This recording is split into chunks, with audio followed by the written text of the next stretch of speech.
Nous ne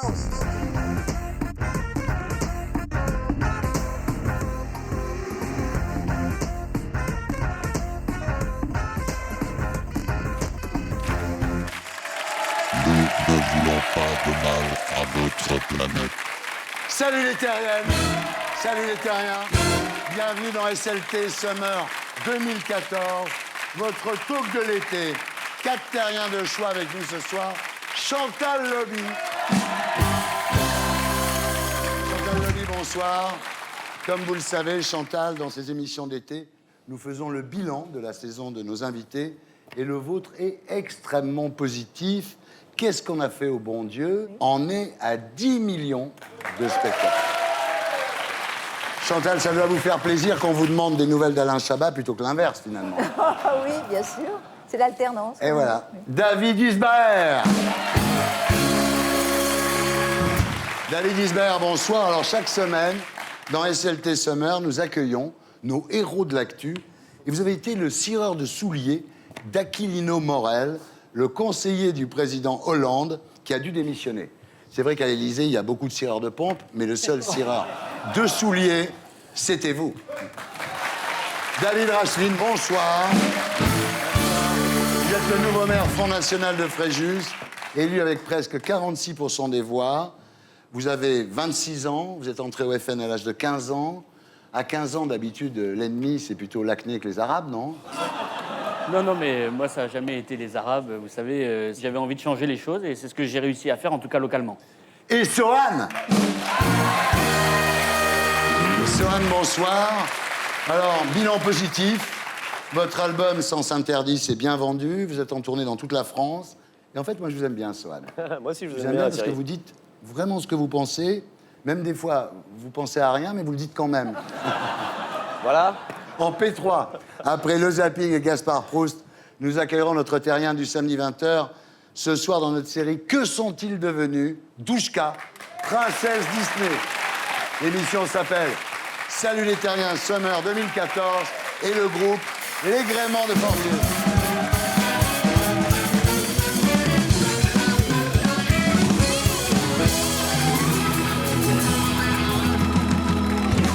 Sohan, rebonsoir.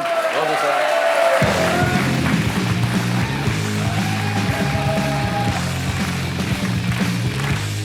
Alors, Sohan, vous avez été révélé par l'émission La Nouvelle Star en 2009. Et vous avez une particularité qui vous distingue des autres candidats de ce type d'émission. Vous avez chanté dans le métro avant l'émission et pas après. Ouais, mais surtout, j'écris mes chansons, quoi.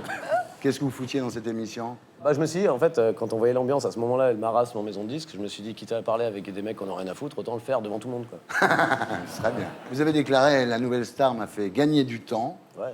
Et c'est vrai que maintenant, quand vous êtes en tournée, quand vous arrivez dans une ville, pour trouver une barrette de shit, ça va plus vite, quoi. Ouais, c'est vrai.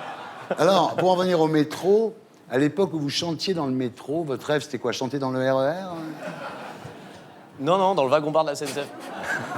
Avant, j'avais un peu bossé à droite à gauche dans des trucs genre manutentionnaire en usine et tout ça, et je préférais quand même gagner la même somme d'argent en 1 heure dans le métro que me casser le cul une journée. Alors, ce qui est bien, c'est que quand on chante dans le métro et qu'on chante mal, les gens vous donnent beaucoup pour que vous arrêtiez. Alors, Sohan, après La Nouvelle Star, vous avez sorti 3 albums.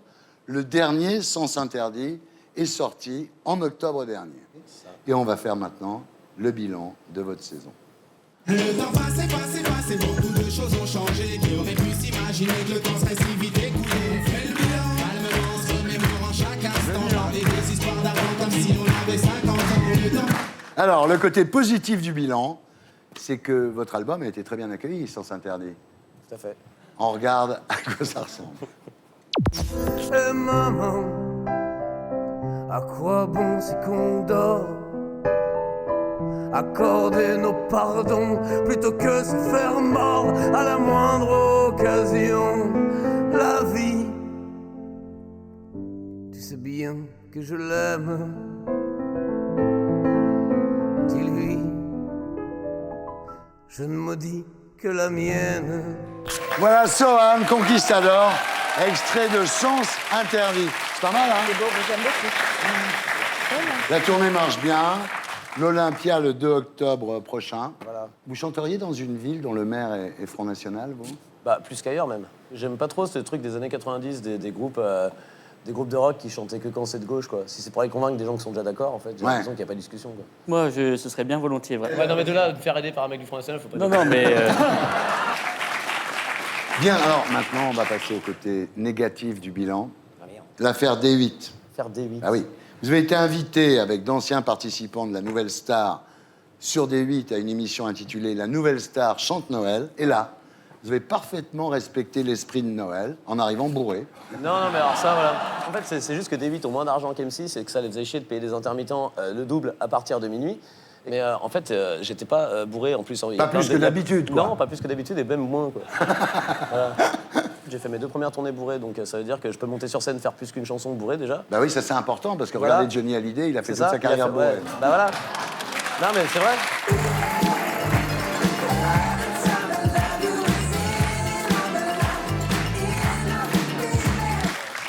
On passe maintenant à notre héros de l'actu de l'année, David Isbaer.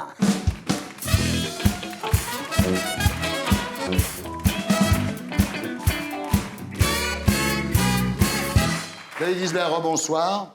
Vous avez fait la une de l'actualité cette année quand on a découvert que Aquilino Morel, conseiller personnel de François Hollande, vous faisait venir régulièrement à l'Élysée pour cirer ses 30 paires de Weston. Juste après Cahuzac, ça a fait quand même un scandale national. Hollande a été obligé de le virer. Vous êtes donc le héros du Weston Gate. Non, je ne suis pas héros. Alors, on connaissait la gauche caviar, Laurent Fabius, la gauche Berluti, Roland Dumas, la gauche Rolex, Julien Drey, la gauche Escort Girl, DSK, la gauche Lunettes en écaille, Audrey Pulvar. Oh. Il y a désormais la gauche Weston d'Aquilino Morel. Alors David, en 2006, un problème de santé vous oblige à quitter votre métier. Vous vous reconvertissez dans la cordonnerie. Voilà. Votre grand-père était bottier, donc ça vous a sans doute inspiré. Voilà, ça m'a inspiré. Et je fais mon métier par passion, par amour. Ouais, Et j'essaie de faire renaître ce Ouais. métier de cireur, bien sûr. de bichonneur. Voilà. Bichonneur. C'est joli, Bichonneur. bichonneur. C'est joli. Voilà. Alors, votre métier, vous l'apprenez vraiment avec un puriste, Erwin Diaz, Oui, et vous devenez un as, du cirage, du glaçage, de la patine. c'est comme ça. Je ne sais pas si c'est dans mes gènes. Mais quand je fais quelque chose, je le fais Vous aimez votre par boulot. passion. Ouais. Voilà. Alors, Erwin Diaz, donc votre mentor, a déclaré il reconnaît n'importe quelle posserie à l'œil nu et au toucher. Oui. C'est vraiment doué, quoi. Comme ça. Alors là, vous travaillez donc au Bon Marché, grand magasin de la rive gauche. Ok. Et parmi les gens à qui vous donnez votre carte, il y a Aquilino Morel. Ah oui. Vous savez qu'il est conseiller du président de la République? Non. Je sais pas qui c'est. Je l'ai su ensuite. Un jour, une secrétaire vous appelle, elle vous demande de venir à Marigny. Et après 2 heures de train de banlieue, vous vous retrouvez à l'hôtel Ah oui. Marigny, qui est un palais attenant au palais de À l'Élysée. l'Élysée, oui. Ouais. Et vous dites bonjour, je suis David le cireur, quoi. Ouais, il y a une personne qui est venue me chercher à l'entrée, qui m'a emmené dans une salle. J'ai fait mon job, Ouais. et puis voilà. Pendant 1 an et demi, vous irez à Marigny tous les 2 mois. Il avait combien de paires différentes? Ah, je sais pas, 7, 8. Une paire pour chaque jour, en fait. Une Ah belle oui. paire.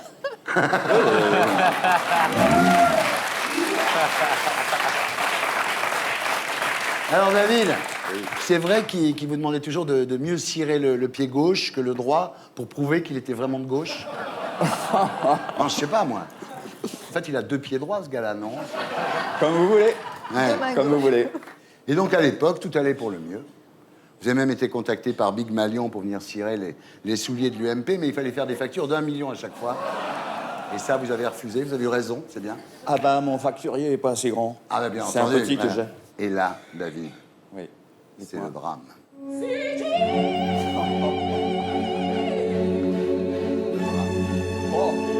Un jour, Oui. un journaliste de Mediapart vous appelle et vous lui parlez sans faire attention, en fait.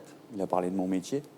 Et je raconte, et on arrive à monsieur Aquilino Morel. Ouais. Et voilà, point barre. C'est trop tard. Trop tard. C'était sur la toile, sur les Ouais. papiers, c'était Ouais. partout. Il était en colère, Aquilino Morel? Oui, Ouais. voilà. Hollande a été obligé de le virer, hein.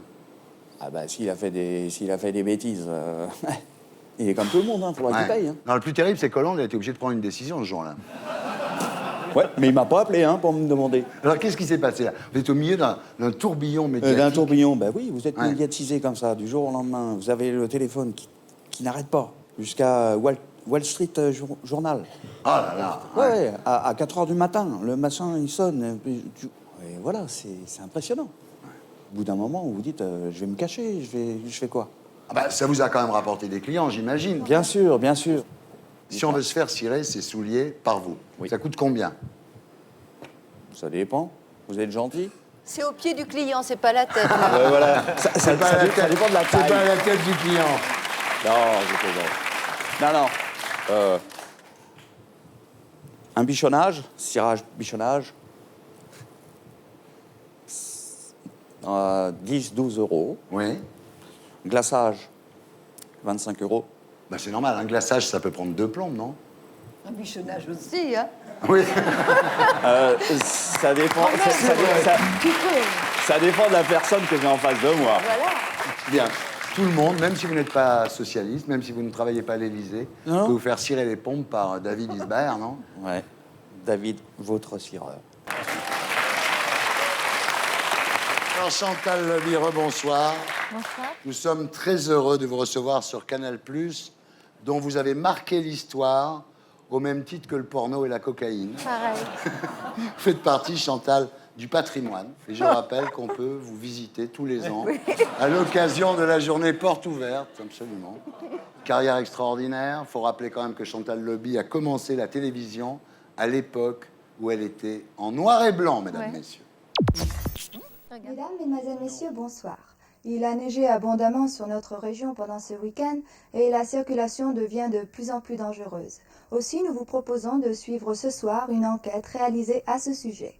Et puisque nous sommes lundi, le sport ne sera bien sûr pas oublié, puisque vous pourrez assister au résumé filmé d'un match de rugby qui s'est déroulé dans notre région hier. Alors, c'est l'époque où on disait la météorologie encore. Bien sûr. Et puis là quand je me regarde, je suis entre Pujadas et Mireille Mathieu. Voilà, exactement. Vous aviez le trac, hein? J'avais peur. On dirait un lapin pris dans les Oh, phares. ma chérie. Mais ça n'a pas duré, hein, parce qu'avec les nuls, vous avez été la première femme à avoir osé dire des gros mots à la télévision, Chantal. Et ça, c'est bien. Et ça, c'est bien. Vous êtes la seule femme à pouvoir rester classe en simulant une explosion de foufou, ou avec un tampax sur l'oreille. On regarde à quoi ça ressemble. Puis, je vous rappelle le titre principal de cette édition. Chantal, je vous signale que vous avez un tampax sur l'oreille. Merde, qu'est-ce que j'ai fait de mon stylo?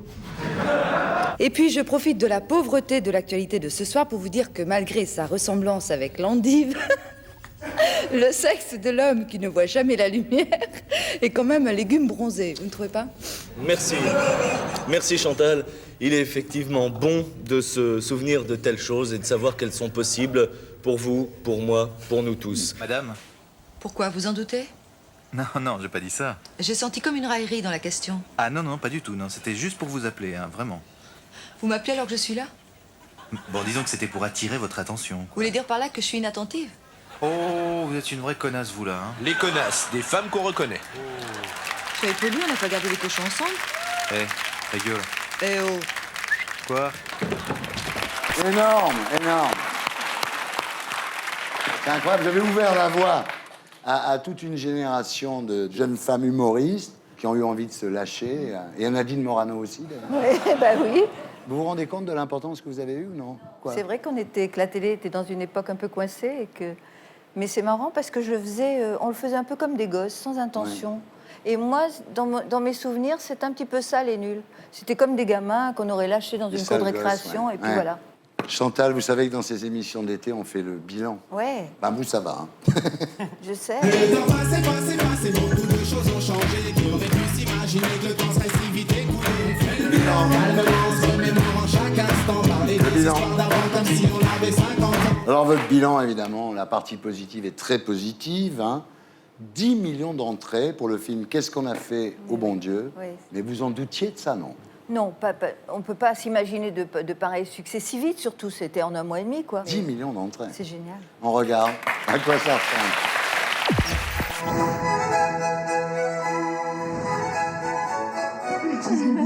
Comment s'appelle l'heureux élu? Chao Pierre Paul Ling, Rachid Abdul Mohamed Benassem, David Maurice Isaac Benichou, Tout le monde sourit. J'en vois deux qui sourient pas, là. Bougeons plus. Si on les invitait à Noël, Comment ça, on va passer Noël chez tes parents? on évite tous les sujets qui fâchent. Hein. Israël, le Dalai Lama, la burqa. Il y aura Jackie Chan et Arafat? Il y aura Kadhafi et Enrico Macias? Dis pas qu'il y aura Bruce Lee et Popek. Surtout, pas un mot sur l'équipe de France de foot. Et voilà, 10 millions d'entrées. Quel succès. Il paraît qu'il y a même une version maintenant pour les athées qui s'appelle « Qu'est-ce qu'on a fait ?» C'est bien. Vous l'avez vu? Non. Ah, il faut aller le voir. Mais volontiers. Ah, ça va vous faire du bien. Vous croyez? Ah ouais, je pense que ça va vous faire du bien.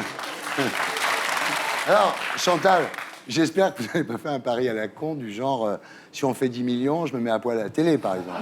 Non, j'ai ça pas va, fait de pari y a du tout. Aucun pari. Aucun là-dessus. pari. Non, j'étais très sobre. Votre agent a négocié un pourcentage sur les entrées, j'imagine? Ça, c'est l'argent, on n'en parle pas. quoi, Ouais, non. bah si, quand même. Oui, mais bon, voilà. C'est drôle de vous voir jouer une cato coincée, quand même, non? Non, je trouve que ça me va bien. Oui, mais bon, maintenant, oui. Je suis cato, pas coincée, mais Ouais, non, bien pas très décoincée, coincée. mais je suis cato. Alors, il y a déjà une suite en préparation, qui va être encore un carton. Pareil, oui. L'une de vos filles va se marier avec un ch'ti en chaise roulante. Alors, toujours dans la partie positive du bilan, il y a votre fille, Jennifer Ayash. Oui. Ça marche bien? Bah, très bien, oui. Vous êtes contente Je d'elle? suis contente, oui. C'est de la bonne zik.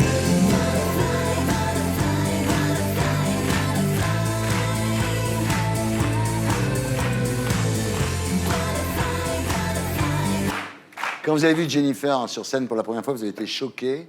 Non, choqué, le mot est dur. Non, Comme le mot votre est mère dur. avait été choquée en vous voyant dire bite concouille Oui, à la ça, oui. télévision. C'est pas la même exactement chose. Mais pareil. moi, j'ai Vous pas la été- voyez sur scène en train de cracher de l'eau, en train de... Oui. Ah oui. Je la vois boire de l'eau, je dis, ah bah c'est bien, elle pense à boire son eau, c'est bien. En mode maman. Et puis je la vois qui fait... Ah, voilà. Puis voilà, comme elle a une timidité dans la vie et que sur scène tout part, Ouais. comme beaucoup d'artistes, Ouais. eh ben c'est génial, et je la trouve formidable. Chantal, c'est quoi le pire pour une mère? Que sa fille épouse un arabe, un noir, un juif, un chinois, ou qu'elle soit chanteuse de rock? Si ma fille est heureuse, peu importe ce qu'elle fasse. Ouais. Le bonheur d'abord de son enfant. Eh ben voilà, Donc vous êtes le une reste- bonne maman. Alors on passe maintenant au négatif et on va faire une interview trop nulle. Ah ouais.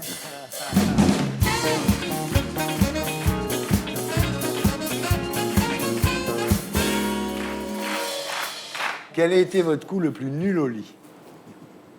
Avec le commissaire Bialès, quand il s'est déshabillé et qu'il avait sur son slip marqué « Il y a du tonus dans mes pruneaux ». Ça a été... Parce qu'on peut pas rire et faire Ouais. l'amour en même temps, c'est pas possible. Il Ouais. faut choisir. Hein. Quelle est la blague la plus nulle qu'on vous ait faite? L'autre jour, il y a un mec, un copain à moi, qui m'a dit « Tu sais pas, la dernière, Ardisson s'est marié. »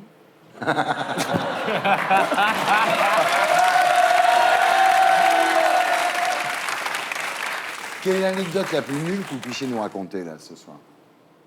Ma première voiture, c'était une Peugeot. Puis un jour, avec mes cousins, on est partis dormir chez ma grand-mère. Et moi, j'ai dormi dans la chambre du bas parce que j'avais prêté mon pull.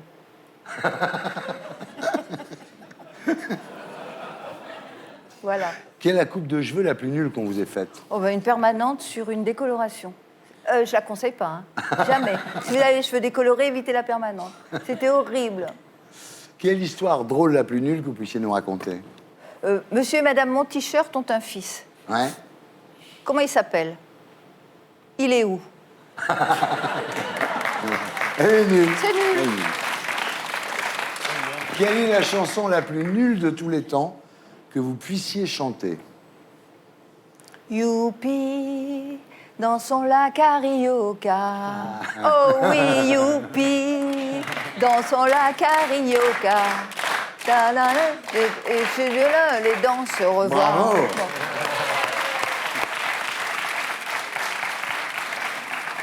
Quelle est l'interview la plus nulle que vous ayez faite?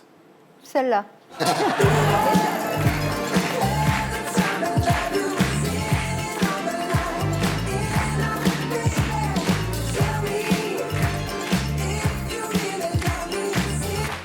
David Racheline, rebonsoir. Rebonsoir. Alors David, vous avez 26 ans. Vous êtes adhérent au Front National depuis l'âge de 15 ans. Oui.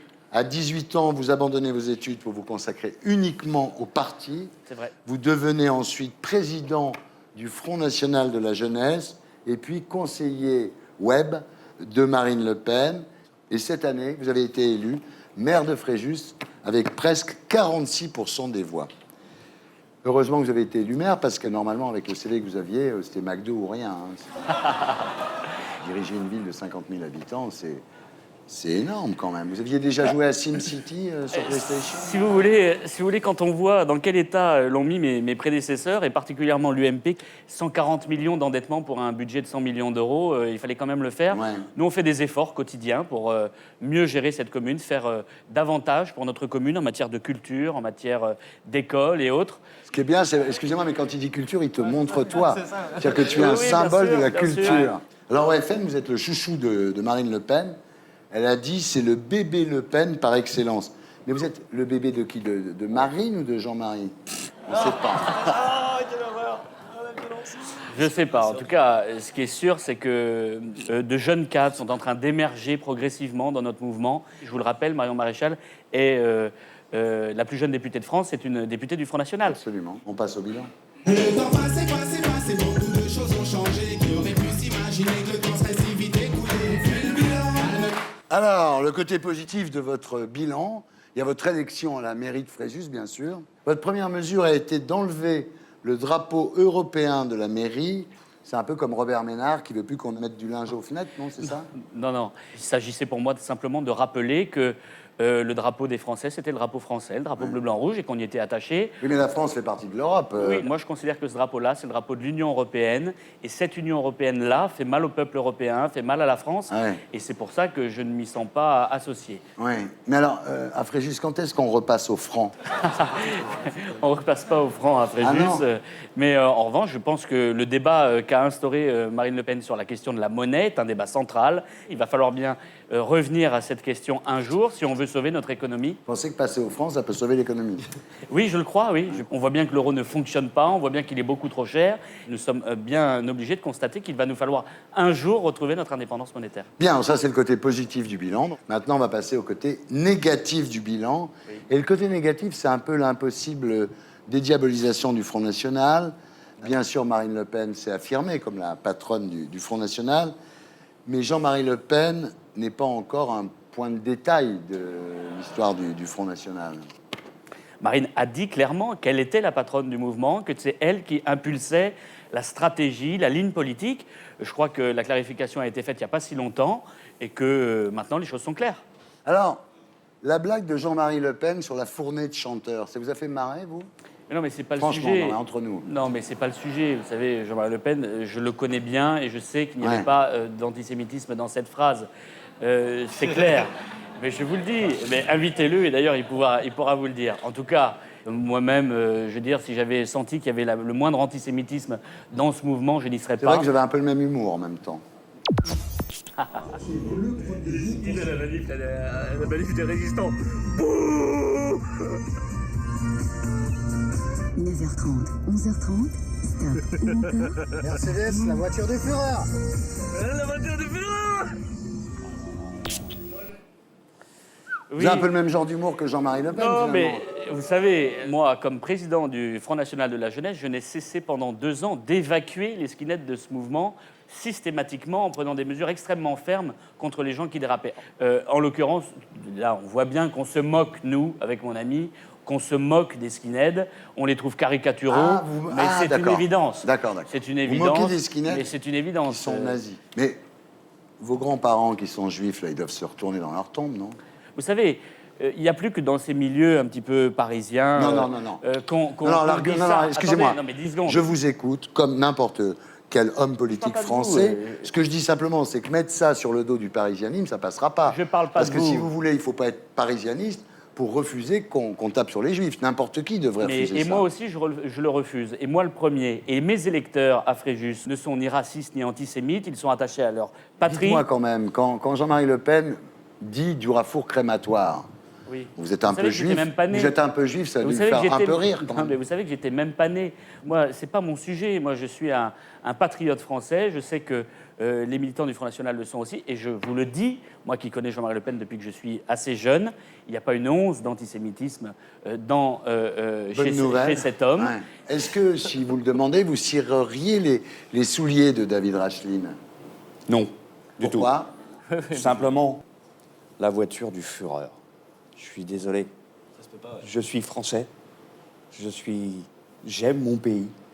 Des gens comme vous, qui vous représentez le Front National, excusez-moi, je m'en fous. Vous étiez en train de délirer avec votre collègue, là, ou ami, je sais pas. Et là, vous dites, on est dans la voiture du Führer. Non. Si. Devant une caméra, quoi. Je vous répète. Non. Encore une fois. Mais je n'irai pas cirer. c'est- Vos pompes. Oui, Ça, mais- c'est clair. Vos je veux pompes, dire, vos on est- godasses, vos encore godillots, une tout fois, ça. Ça, c'est clair. On est. Point barre. À Fréjus, tout le monde a bien compris quel était mon état d'esprit à ce moment-là. Et les gens qui me connaissent aussi. Donc, c'est prêt un d'aller faux en vacances procès. là-bas, hein. Bon, mais je viendrai jouer pour voir. là. C'est un faux procès. Mais oui, Ben mais voilà, écoutez. ben c'est le mot de la fin. Avec grand plaisir.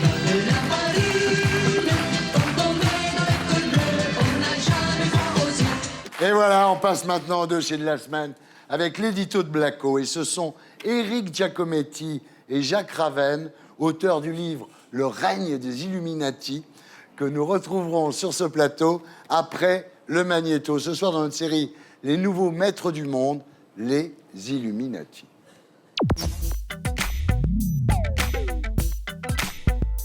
Qui est vraiment le maître du monde? Obama? Xi Jinping? Poutine? Bien sûr que non, ce ne sont que des marionnettes. Alors qui d'autre? Google? Goldman Sachs? Les francs-maçons? Mais pas du tout. Les vrais maîtres du monde, ce sont les Illuminati, la société secrète la plus puissante de la planète. Selon un sondage publié en juin par Le Parisien, 80% des Français trouvent que cette théorie est complètement débile. N'empêche, il reste quand même un Français sur 5 pour croire qu'une organisation sataniste tire les ficelles de l'économie mondiale. Les Illuminati, c'est un pur produit de la culture américaine, comme le Coca-Cola, Hollywood et les serial killers. La théorie a été popularisée par Dan Brown. L'auteur du Da Vinci Code explique que la secte des Illuminati est si puissante que sa marque est imprimée sur le billet américain de $1. Au sommet de la pyramide, l'œil ouvert des Illuminati domine le monde parce qu'il connaît tous les secrets. L'avantage de cette théorie, c'est qu'elle ne fatigue pas trop le cerveau. Tout le monde voit bien que l'argent domine le monde. Mais les mécanismes de la finance et de l'économie sont difficiles à comprendre. Faut lire les journaux, écouter les avis des experts, s'intéresser aux décisions des politiques. Bref, la prise de tête. Pour comprendre le monde, mieux vaut rester vautré sur son fauteuil, en regardant MTV. Et là, on a la preuve que les Illuminati sont partout. Lady Gaga reprend le symbole du triangle et de l'œil, Rihanna se présente comme la princesse des Illuminati, et Jay-Z fait leur signe de reconnaissance. Alors, c'est pas la preuve? Quand on regarde le sondage des Illuminati auquel Le Parisien consacre une double page, on s'aperçoit qu'il a été commandé par un éditeur qui publie justement un roman sur le sujet. Quelle bonne idée de promo! De nos jours, il suffit d'un sondage pour que la fiction prenne la place de la réalité dans les journaux. Et c'est comme ça que les Illuminati gouvernent le monde. Voilà, c'était l'édito de Blacko, mise en image de Julien Grappe. Éric Giacometti, Jacques Raven, bonsoir. Alors, vous publiez tous les deux Le règne des Illuminati aux éditions Fleuve Noir. Bienvenue parmi nous. Éric, vous êtes journaliste, vous avez été chef de service aux Parisiens. Vous avez enquêté notamment sur les scandales pharmaceutiques et les francs-maçons. Et vous, Jacques, vous êtes un maître franc-maçon. Alors effectivement, ce sondage du Parisien montre que 1 Français sur 5 croit que les Illuminati gouvernent le monde. Alors d'abord, qui sont les Illuminati? L'ordre des Illuminati a vraiment existé. En fait, il a été fondé en Bavière au XVIIIe siècle, en 1776 exactement, par Adam Weishaupt, qui est un ancien jésuite, et ça a été dissous en 1784. Alors comment une société secrète qui a existé 8 ans pourrait-elle aujourd'hui diriger le monde? Peut-être parce qu'elle a survécu? Si ça se trouve, vous en faites partie, Thierry. Ah bah, écoutez, quand vous voyez les raisons, les croyances de ces fantasmes, où il faut avoir du pouvoir, être dans les médias, dans la politique, l'économie, ou les milieux artistiques, Beyoncé, Rihanna, Lady Gaga. Vous croyez que ça existe vraiment? Personne ne les a vus, mais aujourd'hui, il y a des preuves historiques, c'est-à-dire des textes, des journaux, des lettres, qui prouvent bien qu'à certains moments clés de l'histoire, ils ont une influence. En fait, la théorie, c'est que les Illuminati auraient survécu à la dissolution de 1784, notamment aux États-Unis, dont les pères fondateurs étaient souvent des francs-maçons, et qu'ils ont été noyautés, corrompus par les Illuminati. C'est ça la théorie, non? C'est la théorie qui est développée sur le net, et comme tout ce qui est virtuel, ça a tendance à devenir réel dans l'esprit des gens. Ouais. Effectivement, il y a peu de preuves historiques, mais il y a des petits éléments comme ça, épars, qui peuvent laisser place à l'énigme.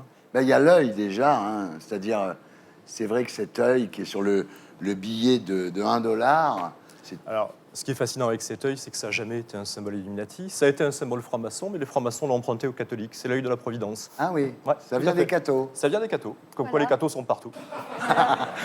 Alors, il y a aussi un truc, c'est qu'on dit que les Illuminati ont été fondés en 1776. C'est ce qui est marqué sur le billet de $1. Non, 1776, c'est l'indépendance des États-Unis. Ben voilà. Ça, vous savez, ça, c'est le blason, le sceau officiel des États-Unis. Ouais. À l'époque, il n'y avait pas d'Illuminati là-dedans. Il y avait des francs-maçons. Et celui qui a mis ce blason sur le billet de $1 était franc-maçon. C'était le président Roosevelt. Oui, puis il y a aussi le Novus Ordo Sectorum, qui est la devise, qui est aussi franc-maçonne, non? Bah non, c'est piqué à Virgile. Ça veut dire nouvel ordre mondial. Nouvel ordre des siècles. Ouais. Voilà, c'est tout à fait dans la logique de la littérature latine de l'époque. Mais ce qui est très amusant, c'est de voir comment ça a été repris et ça a été transformé via George Bush en nouvel ordre mondial. À partir de là, tout est parti. Ouais. Alors qu'est-ce qu'ils ont fait, les Illuminati? L'assassinat de Kennedy, c'est vrai? Ils sont soupçonnés de la plupart. Vous savez, la crise mondiale, c'est eux. Le réchauffement climatique, c'est eux. L'assassinat de Kennedy, c'est eux. Le groupe Bilderberg, toutes les grandes organisations, tous les grands think tanks sont censés être noyautés par les Illuminati. La question est de savoir est-ce que ce sont ou pas, ou pourquoi on croit à ça. Et si on se pose la question, on commence à avoir des réponses qui sont plutôt troublantes parfois. C'est-à-dire C'est quoi? Prenez par exemple un groupe qui s'appelle le Bohemian Club. Ouais. Bohemian Club, c'est un groupe qui existe réellement.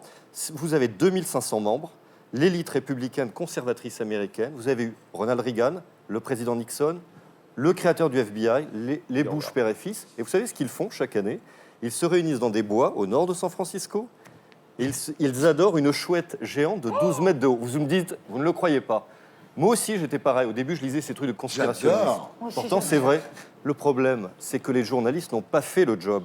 Résultat des courses, une partie des conspirationnistes ont fait le job, eux. Ouais. Le problème, c'est l'interprétation qu'il y a derrière. Alors je vois là, en vous écoutant, qu'il y a deux chouettes dans notre décor. Je commence à me demander si le producteur de l'émission n'est pas un Illuminati. Enfin, au moins le décorateur, hein, quand même. Hein. Mais après la cérémonie incantatoire devant la chouette, eh ben, on parle de choses très sérieuses, de finances internationales, de prolifération d'armements atomiques. On a parlé de l'invasion de l'Irak avant l'invasion de l'Irak. Donc vous voyez, il y a toujours une part de vrai. Il y a aussi une société secrète aux États-Unis qui s'appelle Skull and Bones. C'est le crâne et les os. On fait partie Bush, ça tout le monde le sait. Dont hein. on fait partie une grande partie des présidents américains, Bush et fils, mais John Kerry aussi, à un certain moment. Kerry, ouais. Et ce qui est assez amusant, c'est que le fondateur de Skull and Bones est un de ses étudiants qui est allé étudier en Allemagne à la fin du 19e siècle. Les Illuminati n'existaient plus, mais il y a fort à parier qu'il en a entendu parler et qu'il ait repris la structure. Ouais. C'est ça qui fascine dans les Illuminati, c'est une structure interchangeable qu'on peut prendre à toute époque. Alors pourquoi ça marche? Parce que ça permet aux gens, en fait, de se déresponsabiliser, quoi. Ils disent finalement, on n'est pas nul, on est juste victime d'un complot mondial, non? C'est la nouvelle théorie du bouc émissaire, on en a eu pendant plusieurs époques. Aujourd'hui, c'est les Illuminati, mais là où c'est plus grave, c'est que c'est un bouc émissaire qu'on ne voit jamais, qu'on ne devine jamais, donc auquel on prête tous les pouvoirs, tous les dérives, tous les fantasmes. Alors, Jacques, avant, c'était il y a eu les Juifs, évidemment, qui avaient le pouvoir. Hein, c'est le protocole des sages de Sion, qui est un faux, produit par l'Okranas ou le Tsar, où les Juifs, soi-disant, avaient le pouvoir sur le monde, etc. Il y a eu les francs-maçons aussi. Alors, il y a eu les francs-maçons, ce qui nous a coûté pas mal entre 40 et 44, dans Oui. toute l'Europe d'ailleurs, dans toutes les dictatures, puisque beaucoup ont été déportés, voire fusillés. Et maintenant, on est passé du complot judéo-maçonnique au complot maçonnique international, et maintenant, on est maçonno-illuminati. Mais je vous dis tout de suite, tapez sur Internet, tapez franc-maçon, vous avez 3,5 millions de requêtes, tapez Illuminati, 13 millions. On est en perte de vitesse. Ah ouais. Ça se passe mal pour vous? Bah oui. En tant que maître du monde, ça commence à devenir difficile. Mais il y a quand même le groupe de Bilderberg, c'est-à-dire qu'il y a quand même 130 personnes qui se retrouvent tous les ans depuis 1954 on ne sait pas trop ce qu'ils se disent quand même. Oui, c'est un super Davos. À côté de Davos, c'est un club de boulistes, si vous voulez, groupe Bilderberg. Là encore, moi, je me souviens d'une émission assez dans l'air où les fameux experts là, dont parlait Blacko, ils ont nié l'existence du groupe Bilderberg, tout simplement par ignorance crasse. Le problème, c'est que les spectateurs se sont dit, voilà, les journalistes sont complices. Alors que le groupe Bilderberg, vous avez vraiment l'élite, la crème du capitalisme européen. Ça a même été financé par la CIA pour lutter contre l'invasion communiste. Et vous savez comment on s'est aperçu de l'existence du groupe Bilderberg? Non. Il faisait une réunion à 6 gestes et la police catalane a trouvé qu'elle était trop mal payée pour protéger ses riches et a demandé une augmentation. Il y a eu une grève et c'est comme ça qu'on en a entendu parler. Est-ce qu'au Front National, il y a des Illuminati? Non, je crois pas. Je crois pas qu'il y ait d'Illuminati, mais c'est vrai que ce qui serait intéressant, c'est en effet que les médias parfois se penchent sur un certain nombre de sujets. Ça éviterait les délires un petit peu paranoïaques parfois. Mais non, sinon pour le reste, tout va bien. Alors Chantal, il y a quand même des trucs, hein? Moi, ça me fascine. Ça peut pas être des gens qui arrivent d'une autre planète? Je l'adore. Bien sûr, bien sûr. Elle ne croit pas, c'est bien dire. Parce qu'il y a tout un sport aux États-Unis, c'est de découvrir les Illuminati reptiliens. Prenez Oprah Winfrey, par exemple, vous avez des vidéos où certains sont persuadés que tout d'un coup, elle va se transformer en lézard. Donc il y a une part, mais V, quoi. Voilà, c'est exactement ça. Non, mais ça peut partir très loin. Là où ça devient quand même un peu inquiétant, c'est que là, de nos jours, en France, vous avez 1 jeune sur 3 qui y croit réellement. Un jeune sur 3 qui croit réellement. C'est pas plutôt un jeune sur 3 raconte des conneries quand tu lui poses des questions dans la rue, non? Moi, je connais une vieille sur 10 qui y croit. C'est moi. Vous savez, à la différence de Dan Brown, on a une différence, c'est que nous, à la fin, on dit voilà ce qui est vrai, voilà ce qui est faux. Mais ça marche bien, votre série, là. 2 millions d'exemplaires vendus, ouais. Voilà. Éric et Jacques, merci d'avoir été avec nous. Douchka, bonsoir. Alors, Douchka, à 20 ans, vous êtes devenue princesse Disney, l'égérie de la marque. Le conte de fées va durer 7 ans. Tout le monde se souvient de 1, 2, 3, Mickey, Donald et moi. Tout le monde se souvient de Élémentaire, mon cher Balou. Et puis, suite à de mauvais choix professionnels et à des aventures amoureuses un peu compliquées, vous quittez la lumière des projecteurs, vous commencez un peu à vous défoncer, vous retrouvez vendeuse. Aujourd'hui, ça va mieux. Vous produisez toujours sur scène et vous sortez un album en novembre. Vous nous raconterez votre histoire à 20h. Et maintenant, j'accueille Gaspard Proust pour l'été de Gaspard.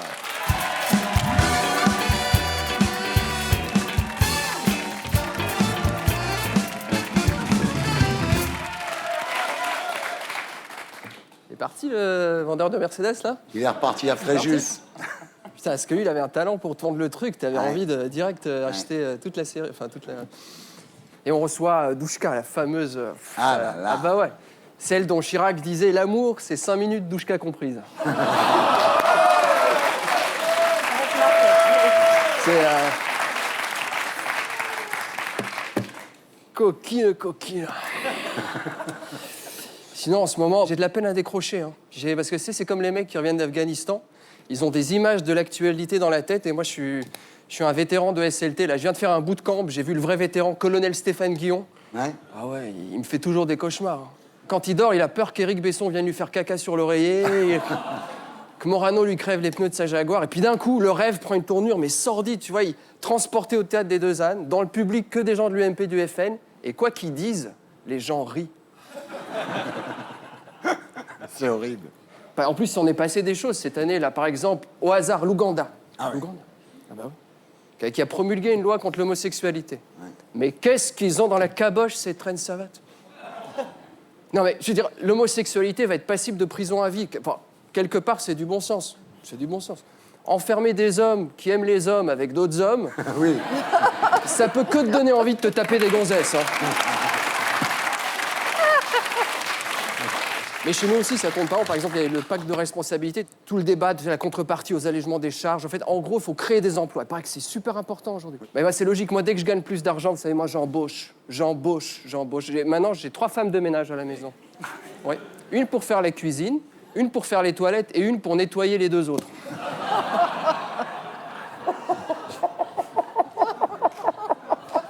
campagne. Oui. Mais bon, si on a le pacte de responsabilité, c'est parce que la Commission nous a placés sous surveillance, la Commission européenne, parce que la dette, le manque de compétitivité, je sais pas, ils peuvent pas nous lâcher un peu. On n'est peut-être pas les plus compétitifs, mais au moins, quand l'Ukraine nous rejoindra, on va pas trop les humilier avec notre niveau de vie. Ah oui. Voilà. Et puis quand on regarde le couple franco-allemand, c'est un couple profondément moderne. Pour une fois que la femme gagne plus que l'homme. Hein. D'autres révélations des hommes aussi. Valls, qui se débrouille bien. Au début, j'ai eu peur. Je dis quand même, il ne faut pas oublier d'où il vient, ce garçon. Il doit s'occuper de fiscalité, d'économie, d'emploi, des sujets sérieux. Alors qu'avant, quand même, il a traîné pendant 22 mois avec des brigadiers, des adjudants. Enfin, en général, le seul exemple d'un flic qui réussit sa conversion dans un autre secteur, c'est quand il devient ripou. Ouais. Hein. Moi, je me suis dit, il va déraper, il va faire des phrases comme « Il faut que la fiscalité et les impôts soient reconduits dans leur pays d'origine. » Ou comme pour les voitures à Noël, je veux qu'il y ait 2 fois moins de chômeurs brûlés à la sortie de Pôle emploi. Et c'est aussi ce candidat FN qui a dérapé. Il n'est plus là. Je ne crois pas que c'était lui, non, c'était un truc. C'est un candidat du FN qui voulait concentrer les Roms dans les camps. Oui. Ce sont des êtres humains, pas des tomates. Enfin, ça rappelle les heures sombres, l'arrivée du ketchup. Putain de bombe calorique déguisée en légumes. Mais le mec du FN, c'est comme... Ils ont toujours un problème de syntaxe et d'expression. C'est une question de mots, il faut choisir les mots. On est en France, les patriotes, ils ne savent pas utiliser les mots. Par exemple, il aurait pu dire « Pourquoi ne pas trouver une structure d'encadrement protégée des incursions du dehors, où la qualité du vivre ensemble serait gérée par de chers responsables sociaux, plus simplement appelés les CRS, qui inciteraient par des jeux de balles aux prisonniers et des ateliers de teasing électrique de raviver la nostalgie du pays d'origine ?» Par exemple. Ah. J'ai aussi une pensée pour Laurent Fabius aussi. Cette année, il a passé des vacances en Tunisie pour montrer l'exemple et dire que ça craint rien. Ah, c'est sûr que si Fabius y va, on peut y aller, il peut faire confiance. Hein. Je pense qu'on va pas tarder à le voir en Syrie, à cheval sur un âne, un appareil photo au cou pour nous dire « Avec un bon convoi de blindés, une couverture aérienne, c'est que du bonheur. »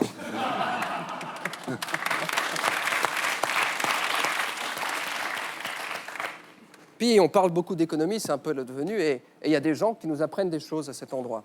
Je pense aux Balkany. Si j'avais des gosses, je ferais tout pour qu'ils fassent maire de Levallois, ou qu'ils soient envoyés en pension chez les Balkany. Tiens, les Balkany, à eux deux, 12 500 € par mois. Ils te gèrent un riad à Marrakech, une maison à Saint-Barth, des sociétés offshore. C'est eux qu'il nous faut pour gérer le pays. Pas con, hein? Ah ouais, là, il se dit, en fait, il est moins con qu'il en a l'air. Ça, c'est vraiment c'est l'exemple. Enfin, bref. C'est aussi l'année des comebacks. Oui, une Brésilienne affirme qu'en fait, Hitler serait mort à 80 ans. On a une photo. Ah ouais. C'est lui, hein? À gauche. Oui, oui. Ah bah oui, non, parce que... Et puis tu sens que la meuf, c'est typiquement le genre, quoi. Moi, j'y crois. Hein. Moi, combien de fois j'ai croisé Kadhafi qui faisait de l'ULM à l'aéroclub de Garches. On dit que c'est pas crédible, c'est pas crédible. Bah, je veux dire, il y a bien des gens qui croient qu'ils disent « Ouais, j'ai vu Hollande à l'Élysée ». Bon, voilà, c'est pareil. C'est pas...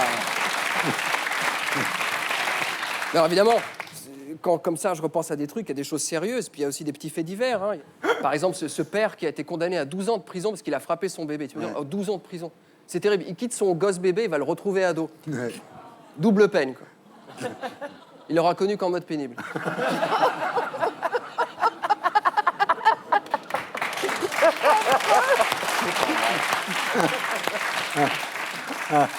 Enfin, il y a des faits divers plus souriants. Je dis pas, il y a un détenu là qui a été libéré récemment à cause d'une mauvaise communication dans le service et un autre parce qu'il manquait d'encre dans le fax.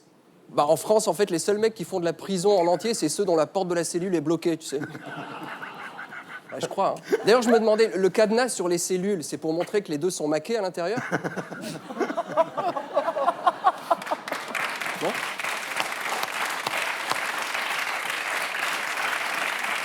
Ah bah oui.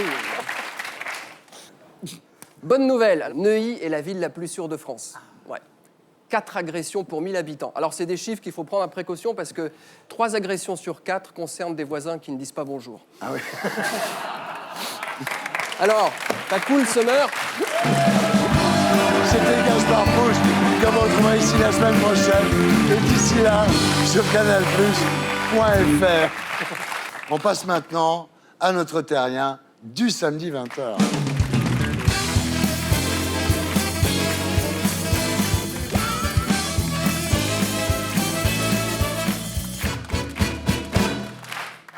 Douchka, bonsoir. Bonsoir. Alors, vous êtes né le 26 juin 1963 Oui. à Saint-Cloud, sous le nom de Bojidarka Esposito. Alors, parents célèbres, votre mère, c'est la célèbre actrice Pascale Petit, et votre père, le célèbre comédien et artiste Gianni Esposito. Alors, ce qu'il faut préciser, c'est qu'à l'époque, votre grand-père s'est entiché d'un gourou bulgare avec qui il veut monter une ferme bio. Et pour gagner de l'argent, pour monter cette ferme, votre mère, Pascale Petit, travaille dans le célèbre institut de beauté Carita. Et c'est là qu'un jour, Françoise Lugagne, qui est la femme du fameux Raymond Rouleau, lui dit « Mon petit, vous devriez être actrice, vous avez un visage de comédienne. » Et elle va devenir actrice. Et on voit tout de suite l'importance des salons de beauté et des coiffeurs dans les destins de votre famille. Nous y reviendrons. Alors, à 21 ans, grâce au film Les Tricheurs, votre mère devient une star, évidemment, Pascale Petit. Et à l'avant-première du film, elle rencontre le séduisant acteur Gianni Esposito. Et là, c'est le coup de foudre. À Moscou, ils se sont rencontrés pour la première de ce film et ils se sont plus quittés. Voilà. Alors bientôt, vous venez au monde et c'est le philosophe bulgare qui choisit votre prénom, Bojidarka, ce qui veut dire le don de Dieu. Don de Dieu, oui. Et votre mère, elle, vous surnomme Douchka. C'est Oui. plus facile. Le problème, c'est que votre père, Gianni Esposito, va lui aussi tomber sous l'influence du philosophe bulgare.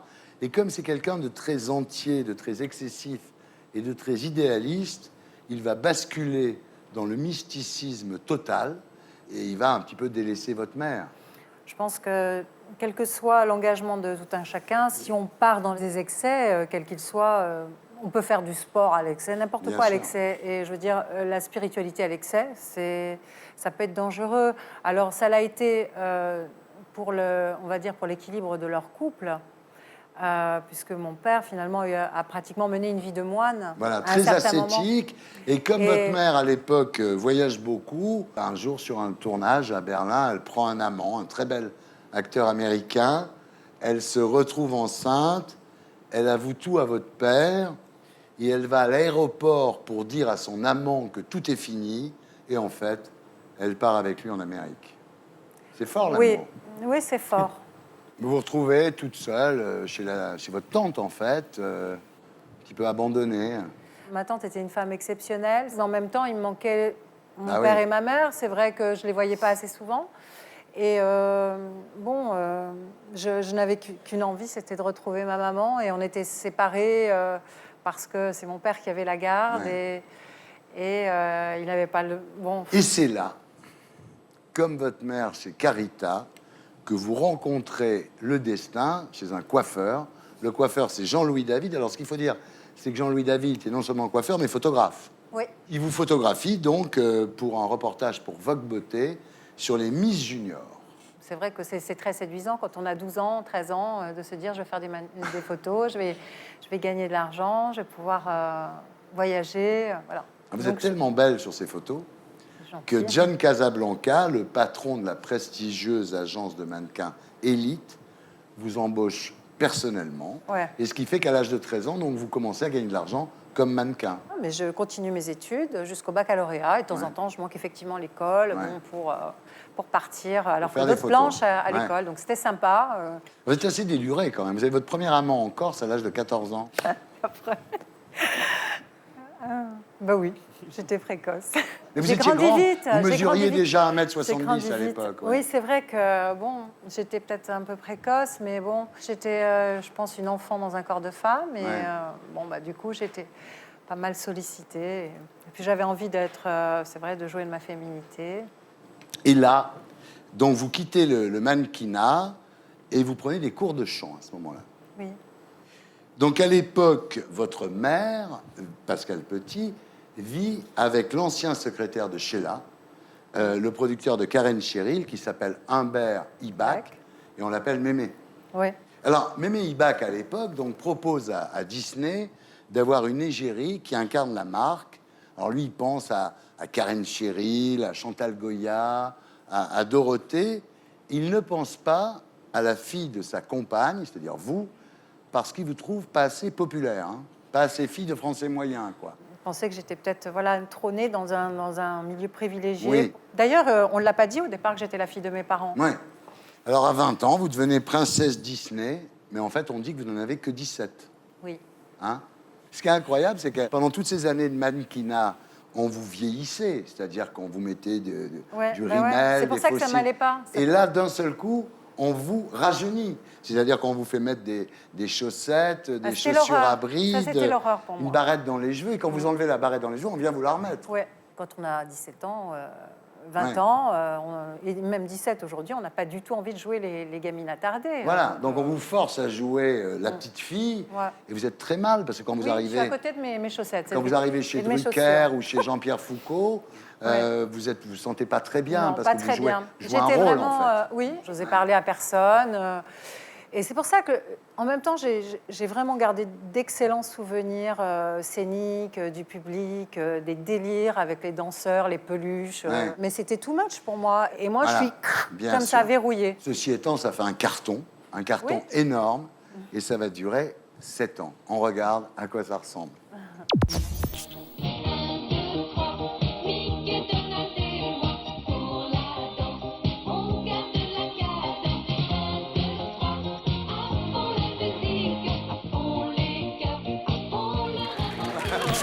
Un, deux, trois, Mickey, Donald et moi. Alors en fait, c'est un succès latino-américain Oui, que uno Mémé más, uno dos Ibac a- enamorados. Ah oui, c'est ça, c'est vachement Uno bien. más, uno, dos enamorados. Uno más, uno, dos enamorados. Après, je connais pas la suite. Et là, un jour, en allant chez le coiffeur, décidément, je vous jure, Ah c'est oui, ouais, une coiffeur, histoire de hein. coiffeur. J'y vais plus, moi. C'est terminé. Vous rencontrez Angelo Di Napoli, et là, c'est le coup de foudre. Oui. Là, c'est le grand amour. Vous savez pas à l'époque qu'il a une femme dans sa vie et qu'elle est enceinte. Non. Et quand vous voulez le virer, il vous a au charme. Hein. Vous l'avez vraiment dans la peau, lui. Ah ben... Amoureuse, hein. Oui. Ben, je pense qu'on a le droit de tomber amoureuse à 20 ans. Alors, à l'époque, il faut dire aussi que vous vous sentez un petit peu prisonnière du costume de princesse Disney. Par exemple, Didier Barbelivien vous écrit une chanson qui est vachement bien. Et puis, l'orchestration qui est faite par Mémé Ibac, c'est-à-dire très sirupeux et tout ça, finalement, c'est plus ce que vous vouliez. Donc, vous commencez à être frustré quand vous voyez Lio à la télé en mini-jupe en train de faire la folasse. Vous dites, pourquoi pas moi, quoi. Ça vous embête un peu d'être princesse. J'étais à côté de mes pompes avec l'évolution, puisque je devenais une femme et que je restais toujours la grande sœur de Mickey. Donc, Et voilà, c'était bah quand oui, même c'est normal, c'est compliqué frustrant. à vivre. Le patron de Disney de l'époque, Pierre Sisman, lui, veut bien faire évoluer votre carrière, mais il vous demande de signer directement avec Disney, c'est-à-dire d'évincer Mémé Ibac. Eh oui. Et ça, vous le faites pas. Non, parce que je suis loyale. J'ai toujours, enfin, j'espère l'être en tout Vous cas. refusez. J'ai la reconnaissance du ventre. Bien sûr. À ce moment précis, je me voyais pas. J'avais l'impression de partir avec la caisse Ouais. et de Ouais. faire un hold-up. Vous n'avez pas été carriériste, vous Parce dites. que j'aurais pu faire un an de Disney et puis évoluer sur Bien une sûr. carrière internationale peut-être, ou je sais pas, parce que Disney c'était quand même l'ouverture sur l'étranger, C'est sur clair. plein de choses. Et puis aussi, vous voulez avoir des enfants à ce moment-là, c'est-à dire Oui. que par rapport à la jeunesse que vous avez eue, d'un seul Ouais. coup, vous êtes une maman, Oui, j'étais vous très faites 3 amoureuse enfants. et voilà, je regrette pas parce que je crois qu'à un moment donné, c'est très important dans la vie d'une femme, si elle le ressent intrinsèquement, de pouvoir, voilà. Alors là, vous vous se retrouvez avec vos 3 enfants, et c'est vrai qu'une période un peu plus sombre commence pour vous, Douchka, parce que cet Angelo Di Napoli, bah, il vous trompe. Bon, c'est un homme, on va dire. Sympa. C'est pas le premier. Non, mais enfin, bon. Donc là, vous entamez une série d'histoires d'amour assez désastreuses quand même, on peut le dire. Moi, je revendique mes choix parce que ça fait la femme que je suis aujourd'hui. Et quand j'interprète une chanson d'amour, je mets mes tripes. Ouais. Et si j'ai pas souffert dans mon corps, dans ma chair, dans mon âme, ça vaut peanuts. Ouais. C'est là que vous mettez un peu à la fumette, quoi. Moi, je fumais pas beaucoup, mais je fumais tous les jours, pendant 2 ans, voilà. Là, vous vous retrouvez donc avec 3 gosses sur les bras, et vous êtes obligé d'aller bosser dans un magasin à rue de Rivoli. De rien faire et d'être dans l'angoisse, il n'y a rien de pire. Donc, à un moment donné, d'être dans l'action, ça peut faire que du bien. C'est sûr que bon, bah, quand je voyais Ophélie Winter arriver dans le magasin où j'ai vécu, j'allais me planquer en coulisses en réserve. Parce que j'avais pas trop, alors, bon voilà, j'ai pas trop envie de dire Ouais. que j'étais là, quoi. Et puis, alors, un jour, vous faites une télé-réalité pour TF1, La Première Compagnie. Vous avez vécu ça comme une expérience positive ou négative? Oui, bah, je me suis dit, qu'est-ce que je peux faire de mieux aujourd'hui en étant Douchka, ex-chanteuse pour enfants. Donc voilà, donc j'ai fait ce jeu, je suis rentrée dans ce jeu et je me suis dit, ça va être marrant en plus. Donc, expérience positive. Ouais. Alors, Douchka, aujourd'hui, vous produisez toujours sur scène. Il y a 2 spectacles. Douchka chante ses années Disney. Vous reprenez vos tubes de l'époque. Et un spectacle en hommage à votre père Gianni Esposito. Et vous allez sortir un CD qui s'appelle Au fond du cœur en novembre. Merci. Merci. Voilà, c'était SLT Summer 2014, votre talk de l'été, avec Chantal Lobby. Qu'est-ce qu'on a fait au bon Dieu? Toujours en salle. David Isbaer, cireur de souliers, merci. David Rachlin, maire FN de Fréjus. Sohan, en tournée dans toute la France. 2 octobre à l'Olympia. Eric Giacometti et Jacques Ravel pour Le règne des Illuminati, publié chez Fleuve Noir. Et Douchka, le nouvel album Au fond du cœur, sortira en novembre. Merci Douchka. Merci à tous ceux qui m'ont aidé à faire cette émission. Rendez-vous ici la semaine prochaine. Et d'ici là sur canalplus.fr avec en bonus le top des vannes et l'édito de Blacko, les meilleures interviews formatées et Gaspard Proust. Salut les terriens!